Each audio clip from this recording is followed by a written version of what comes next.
আমি inspection of skin around oral fissure, আমি এই যে চারপাশে একবার সার্কুলার এইভাবে করে ফেলবো, ঠিক আছে?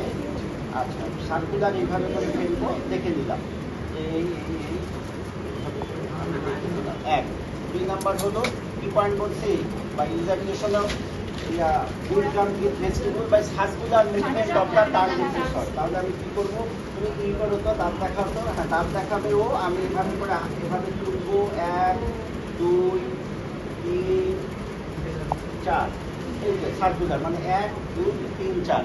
আমি যদি এক্সপার্ট হই আমি এভাবে ঘুরাবো, তোমরা অত এক্সপার্ট না, একবার উপরে টানবা, একবার এদিকে টানবা, একবার নিচে টানবা, এভাবে টানবা। তাহলে এখানে কোনো গ্রোথ আছে নাকি, ইনফ্লামেশন আছে নাকি, ভেস্টিবিউলার প্যারোটিড ডাক্টের ওপেনিংয়ে কোনো স্টোন লেগে আছে কিনা, একবারে সব কিছু আমি দেখে নিতে পারবো। দেখি, হ্যাঁ, কোনো অ্যাপথাস আলসার আছে নাকি, ডেন্টালের তার হাইজিন কেমন, কোয়ালিটি কেমন, বাইরে, এই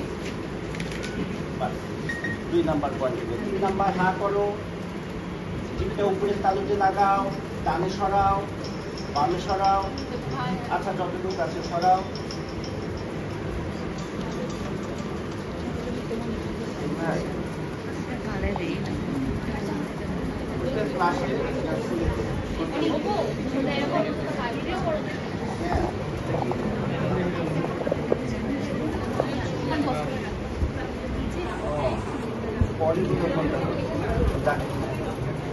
এখন কস করে না, কস করে না।